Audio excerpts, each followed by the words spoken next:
Olá pessoal, sejam muito bem-vindos. Eu sou aqui o Renan da Vasque, viu? Estou aqui com a doutora Nayara, uma convidada nossa aqui ilustre, que a gente conhece desde a nossa formação, né? Que a gente estava lá no HC, ela foi uma das nossas chefes, uma pessoa que a gente confia muito, que tem um conhecimento aí muito grande, uma trajetória muito linda aí na medicina vascular e está cada vez mais desenvolvendo, né, nessa área. E hoje a gente está aqui com ela, doutora, seja muito bem-vinda. Obrigada, Renan, pelo convite. É um prazer estar aqui com vocês, ajudando a informar mais vasculares, participando desse projeto tão legal de vocês. Vai ser um prazer aqui essa conversa. Então, bom, hoje, doutora, a gente vai conversar um pouquinho sobre o consultório particular, né? Que é um tema que tem cada vez mais entrando aqui, né, nos holofotes, né? Uma vez que a gente tem vendo que os planos de saúde têm oscilado um pouco sobre, né, a questão de pagamentos e disponibilidade de você atuar, né, em alguns serviços, e a gente queria entender um pouquinho como que você chegou até aqui. Conta um pouquinho sobre a sua formação, sobre a sua história. Bom, eu sou do interior de Minas, de Poços de Caldas, fiz toda a minha escola lá, depois saí de lá para fazer faculdade na USP em Ribeirão Preto. E fiz toda a faculdade lá, depois decidi vir para São Paulo fazer residência aqui, em cirurgia geral e depois cirurgia vascular no Hospital das Clínicas da USP.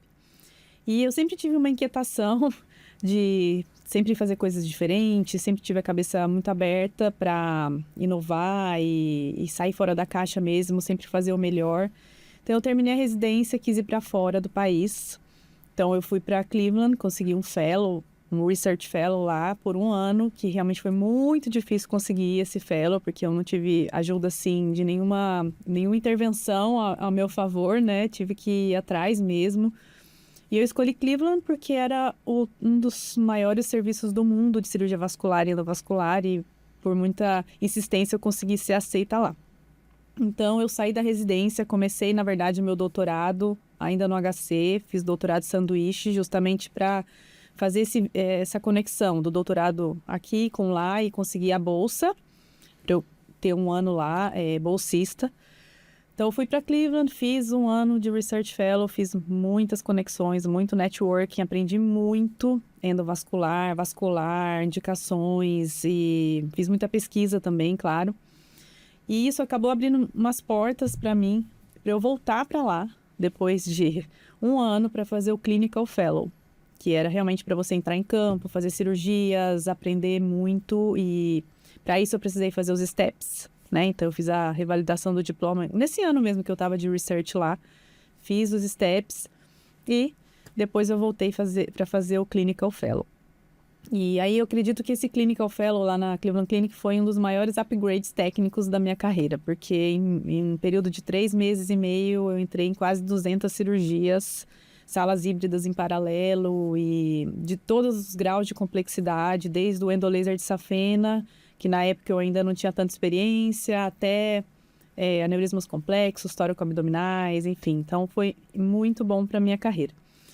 Bom, eu voltando para cá, sempre quis, na verdade, ter consultório particular. Sei que é um desafio, sabia que era um desafio, mas eu sempre quis isso. Inclusive, antes de eu ir para o Research Fellow, foi 1 ano que eu estava ali ainda ajustando o doutorado, tudo, mas foi 1 ano que eu trabalhei demais, justamente para fazer ali um fundo para abrir o consultório. Então, qualquer lugar dessa cidade, eu brinco que eu estava em um dia da semana dando plantão, até plantão de UTI, tudo antes, para ter aquele fundo, para quando eu voltasse, eu conseguisse fazer o consultório do jeito que eu queria. Claro que nesse meio tempo a gente acaba dando alguns plantões, atendendo alguns convênios, mas eu percebi que aquilo nunca era a minha praia, sabe? Eu nunca conseguia me sentir à vontade de atender um paciente em 10 minutos, 15 minutos e dar toda aquela medicina que eu acredito nessas condições, né? Foi aí que, voltando, fazendo toda essa complementação fora, eu resolvi abrir o consultório, que foi pequeno no começo, mas já era 100% particular o consultório. Então, passava dias que eu ficava ali sem ter nenhum paciente, às vezes pingava um paciente, mas eu sempre estava lá trabalhando em paralelo, né, para manter as contas, porque a gente vai conversar disso, mas manter um consultório particular não é fácil. Montar não é fácil, quanto mais manter no dia a dia. E aí, aos poucos, aquilo, como a gente estava falando, tudo que você foca cresce, né? Fui focando, estudando cada vez mais. Coisas que a gente precisa saber para ter um negócio, não é coisas que a gente aprende na residência, na faculdade. Então, conhecimento de gestão, marketing, desenvolvendo minhas soft skills, que eu era deficiente. E assim foi indo, e hoje eu tenho 9 anos de consultório particular. Já fiz 2 ampliações nesse período, a última foi o ano passado, que nós ampliamos para uma área maior com um centro cirúrgico ambulatorial, para fazer as cirurgias ambulatoriais, o que requer também um custo muito maior e muito mais cuidado do ponto de vista administrativo e financeiro e de leis, né, a parte de vigilância, tudo isso. No meio disso tudo, eu fiz o pós-doutorado em aneurismas viscerais, que é uma área que eu gosto muito, recebo muitos pacientes do Brasil todo para fazer o segmento e o tratamento.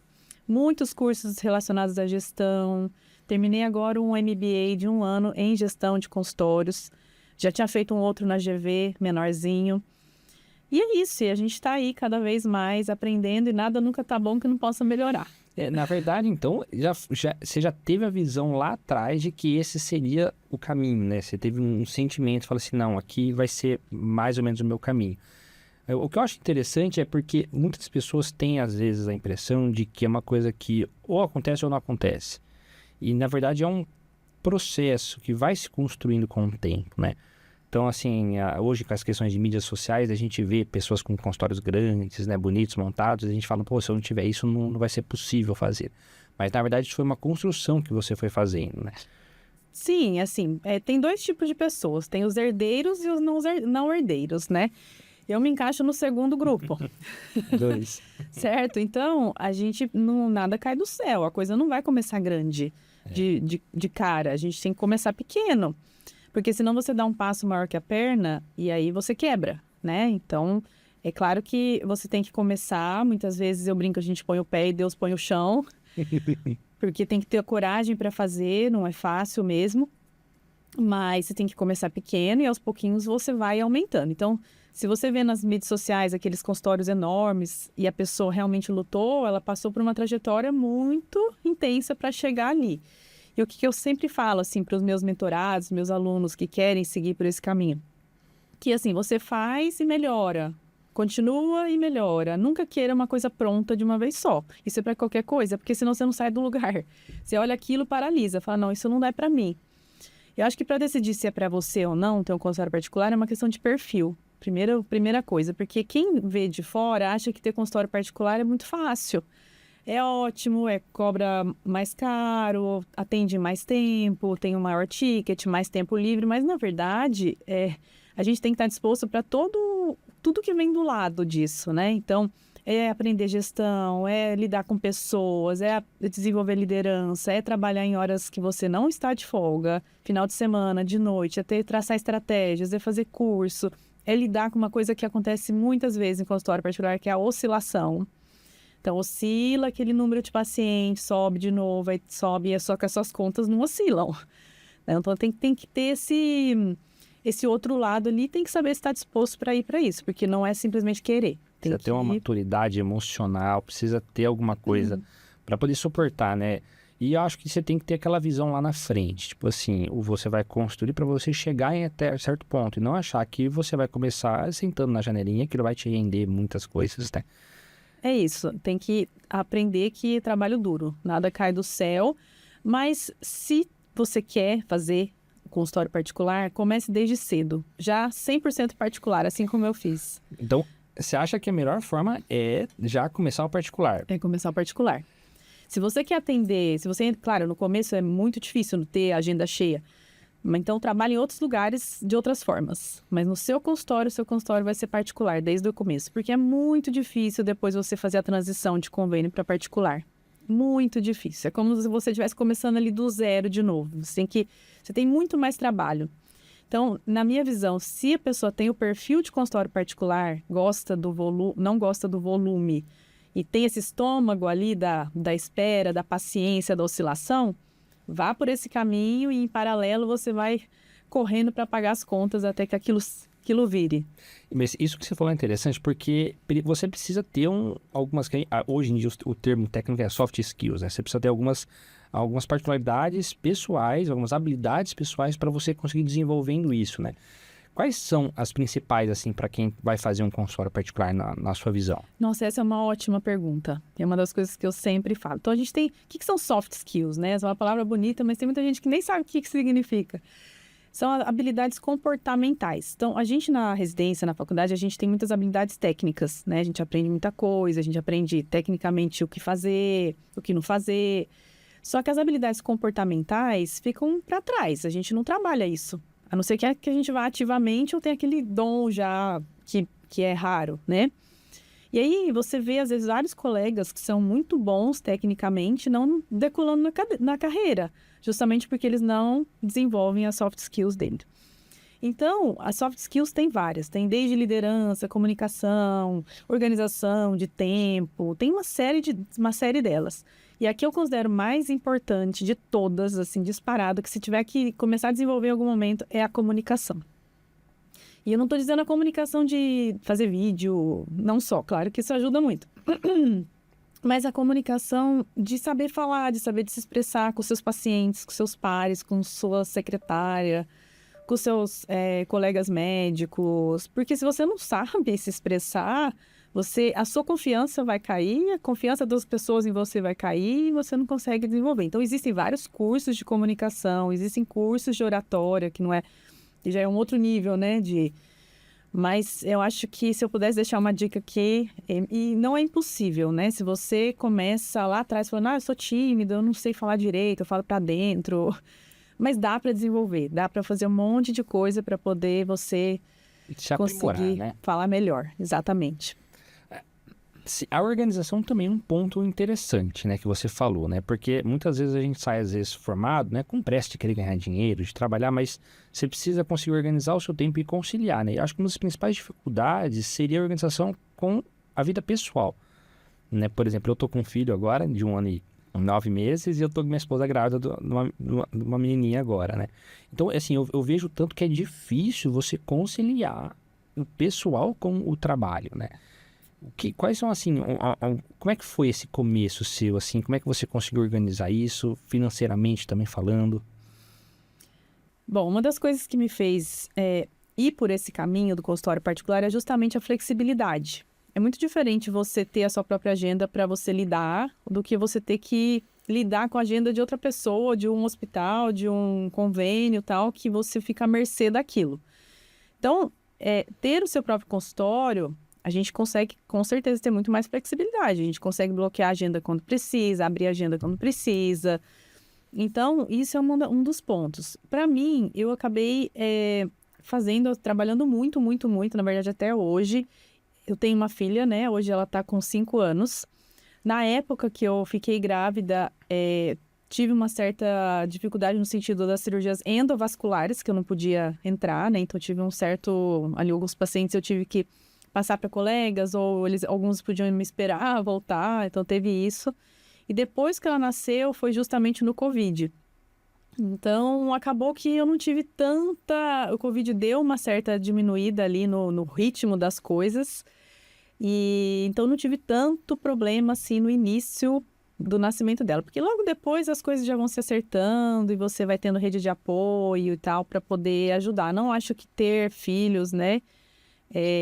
Se você tem uma rede de apoio boa, te atrasa na sua carreira. Pelo contrário, acho que até te motiva mais para fazer as coisas. Mas é meio suado.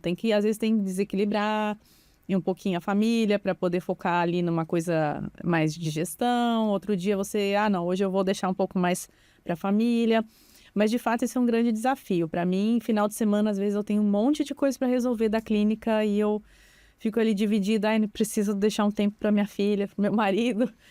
E é difícil, eu acho que isso daí é uma coisa que tem que ir sentindo no dia a dia e não se deixar paralisar por isso. Porque agora não dá para também querer ser empresário, médico, fazer tudo isso e achar que você vai ficar lá à disposição para ir na academia a qualquer hora. Não, então tem que equilibrar tudo.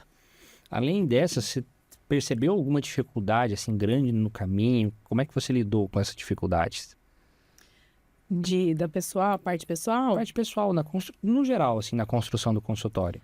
Eu tive um episódio que foi muito difícil no meio do caminho. Quando a gente fez o consultório era pequeno, era ali na Avenida Angélica, mas já era muito ajeitado, ele era já, assim, próprio para o público que eu estava buscando, mas era pequeno e tal, só que, assim, veio uma reforma do zero de um conjunto que era muito caro pra gente, né? E a gente, assim, começando a carreira e tudo. Passados 2 anos e meio, o proprietário do lugar, que era alugado, pediu pra gente sair dali, né? Teve um rolo grande, ele não queria, eram 3 anos de contrato, isso foi uma coisa que eu aprendi, fazer contratos longos depois que você faz reforma em algum lugar, né, alugado. E aí ele pediu pra gente sair, ele era um cara bem louco, assim, depois a gente foi ver, desde o começo ele era meio intrucado, tudo, mas... E aí a gente ficou, meu Deus, ficamos desesperados, né? E agora, como é que eu vou fazer outra reforma? E mal pagou a outra ainda, no começo do consultório, nem tem paciente direito para pagar. E eu poderia ter desistido ali, né? Ter falado, não, isso daqui não tem cabimento, gastar tudo isso para morrer na praia. Mal fez uma boa clientela ainda de pacientes 2 anos e pouco, é muito pouco para um consultório particular começado do zero. E foi aí que a gente foi atrás de algum conjunto, outro conjunto, e o meu sócio, que também é meu marido, né, que ele é urologista, ele disse assim para mim, olha, acho que a gente pode tentar na frente do Sírio. E aí eu falei, do Sírio-Libanês, né, Hospital Sírio-Libanês, que é um lugar que tem muitos consultórios e é dos nossos professores, cabelos brancos e aquela coisa toda. Eu falei, mas a gente, 2 pirralhos aqui, como é que a gente vai ter consultório na frente do Sírio, né? Não custa nada olhar, né? E aí aquela coisa que eu falei, às vezes a gente põe o pé, Deus põe o chão. Cheguei lá no consultório que era, um prédio que era um sonho meu ter consultório, que era bem em frente ao Sírio mesmo, que é o maior que tem ali. E tinha alguns consultórios muito grandes, tinha 2 consultórios muito grandes que estavam vazios, mas que o aluguel era impagável pra gente na época.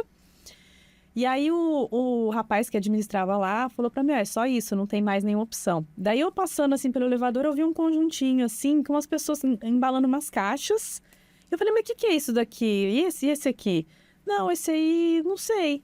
Vamos lá ver. Daí eu olhei, eles estavam se mudando e nem o administrador ainda do prédio estava ainda sabendo que aquilo era uma saída de aluguel. E aí a gente olhou, o consultório ajeitadinho, a reforma não seria tão grande. A gente conseguiu trazer nossa marcenaria direto para lá e a gente se mudou para frente do Sírio.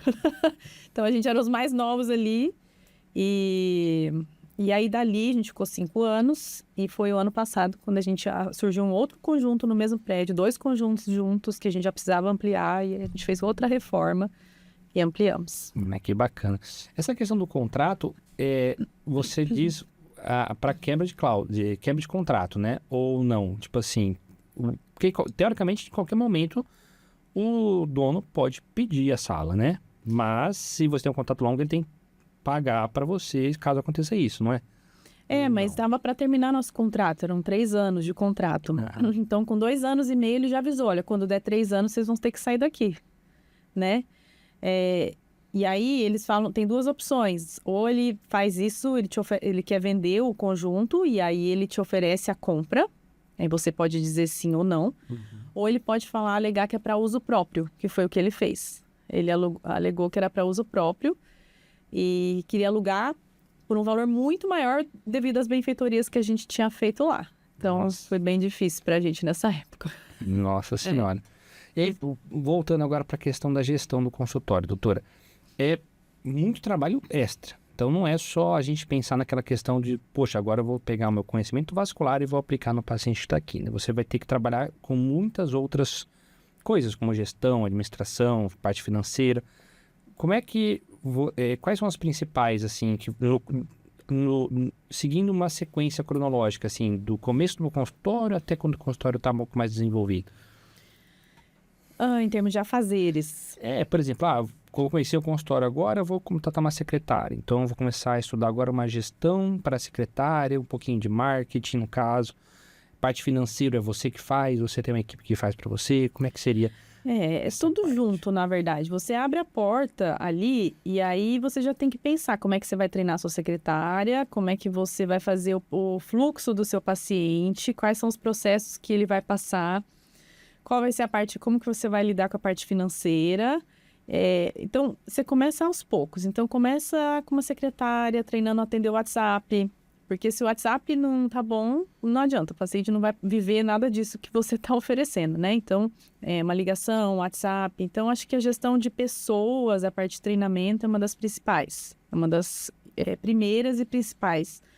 Não adianta nada você ser excelente tecnicamente, você ter um consultório maravilhoso e a sua secretária não conseguir converter a consulta no WhatsApp porque escreve errado, porque trata mal, ou qualquer coisa assim. O paciente nem vai chegar na sua reforma em você, nos seus diplomas e nada disso. Então, eu sempre digo que lidar com as pessoas, gestão de pessoas, treinamento é o principal ali. Porque o resto a gente vai ajeitando assim aos pouquinhos. Então, financeiro, vai começando com uma tabela mais simples, depois vai aprimorando. A parte de equipamentos, vai comprando aos poucos, começa com o essencial, depois vai aumentando. Então, em cada etapa, né, desde gestão de pessoas, gestão financeira, a parte de marketing tem que vir em paralelo, tudo isso tem que acontecer de forma paralela, mas sempre focando naquilo onde que dá mais interferência no seu resultado, né? Identificando onde estão os principais problemas e resolvendo, né, entre aspas. Exatamente. E o marketing tem que começar desde o começo, na verdade, não adianta.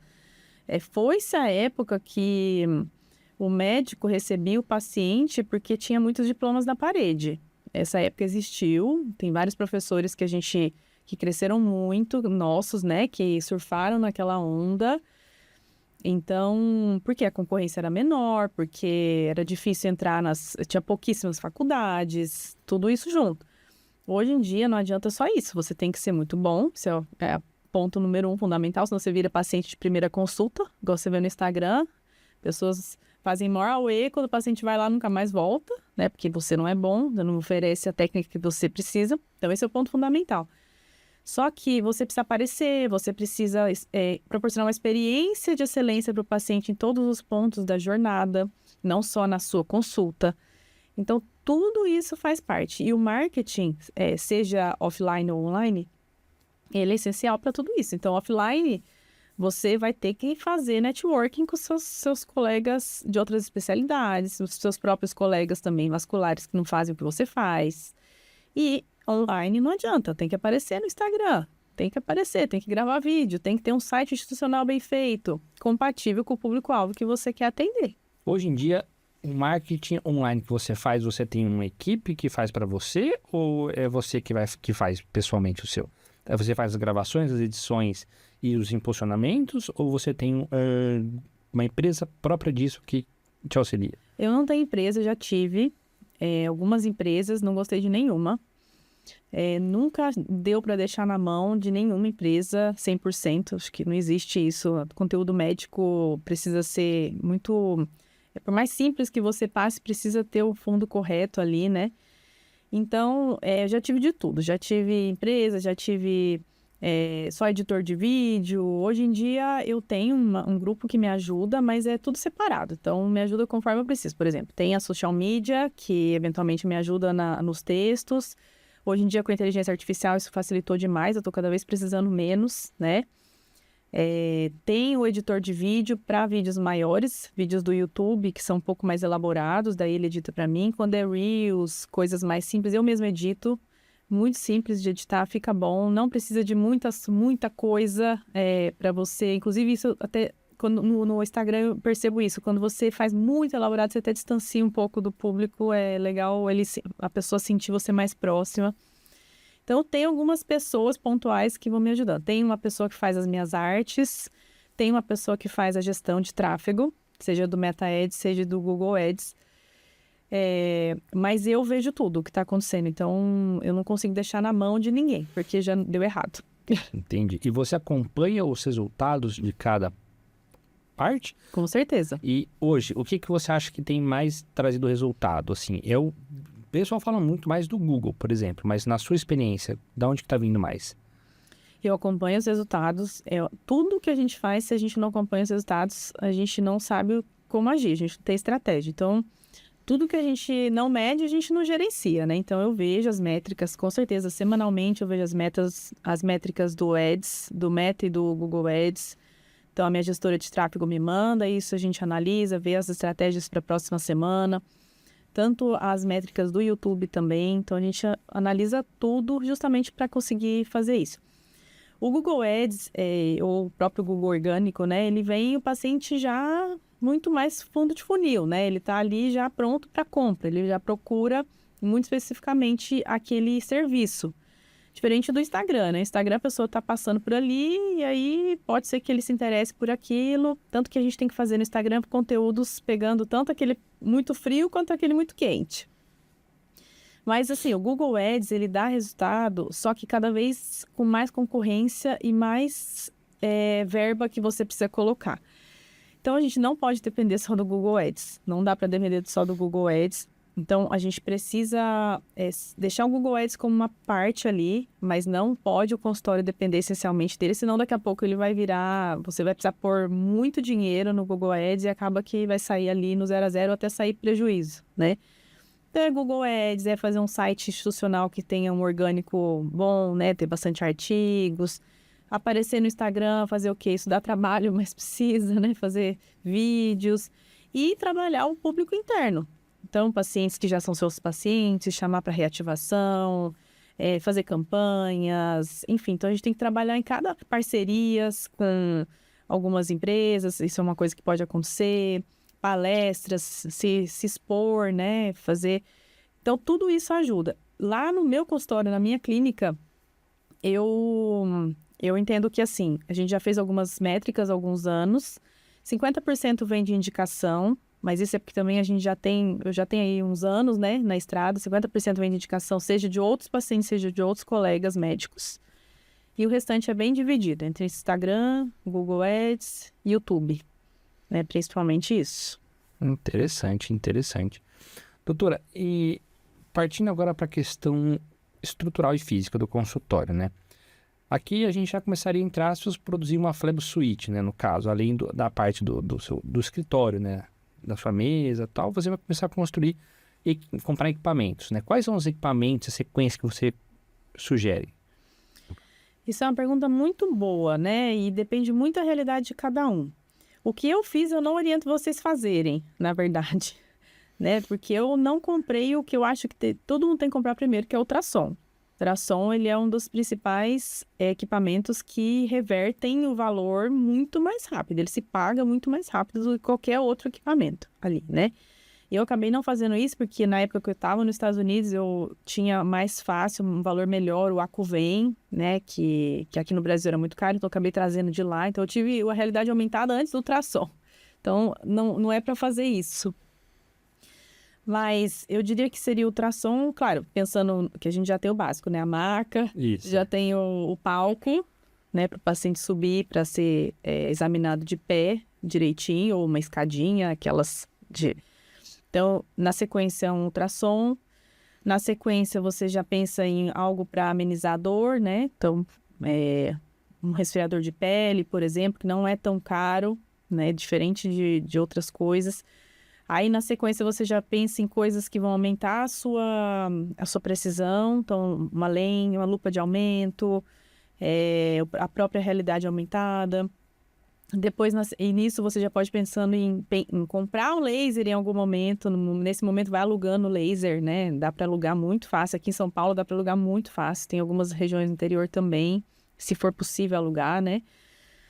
Na hora que chegar num ponto que você acha que vai virar ali, dá para você alugar. Você já está alugando várias vezes por semana. Tá na hora de você pensar em comprar o laser. Compra o laser. Em paralelo a isso, o Anox, que é a sedação consciente, que veio para mudar muito, melhorar muito a experiência do paciente nesses procedimentos.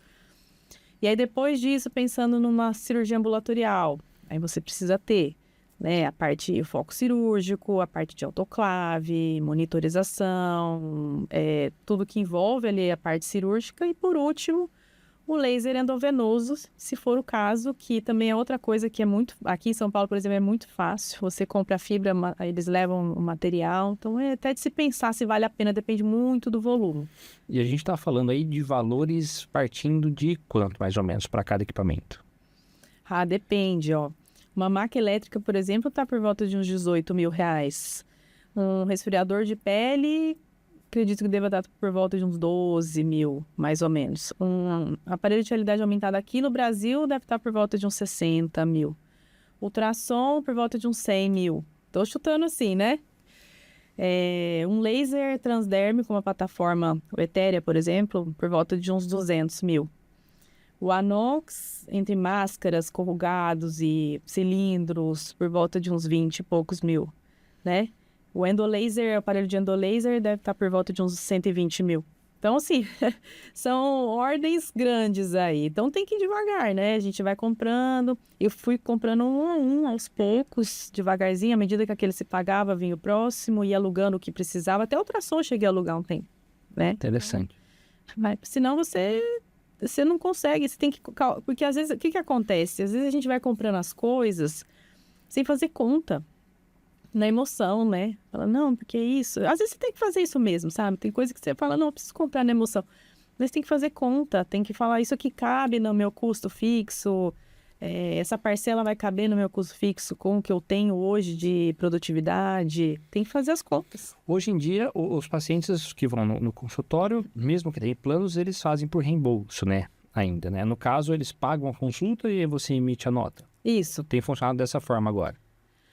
Na verdade, eu sempre fiz assim, né? A gente faz a consulta com valor particular, emite a nota e o paciente pega o reembolso. Exatamente. Reembolso. Hoje, em São Paulo, a maior parte está sendo assim, através desse método.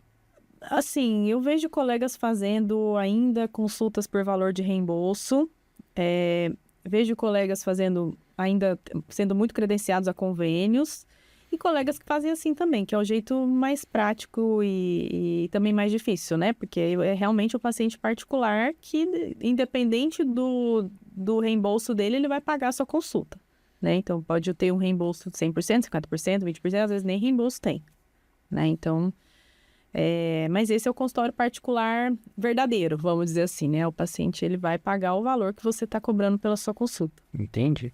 E, doutora, você tem desenvolvido agora uma parte de mentoria, né? Você tem feito um Instagram e agora você tem focado bastante em divulgar como é que constrói esse consultório particular, né? Essa mentoria, você fala um pouco de tudo isso? Tem alguma coisa a mais? O que você me diz, assim, dessa...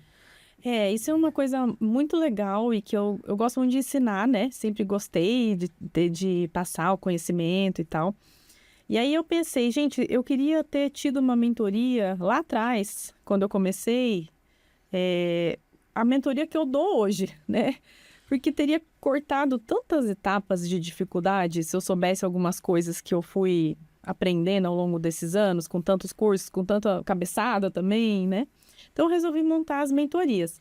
Eu tenho 2 mentorias, uma que é própria para cirurgiões vasculares, que é uma mentoria de imersão lá no consultório. Então, o colega fica comigo lá durante a semana toda. Então, ele vai acompanhar um atendimento, vai acompanhar exames, procedimentos, vai fazer hands-on. Então, a gente faz cirurgias ambulatoriais hands-on, faz laser, espuma. Então, tem a parte técnica também.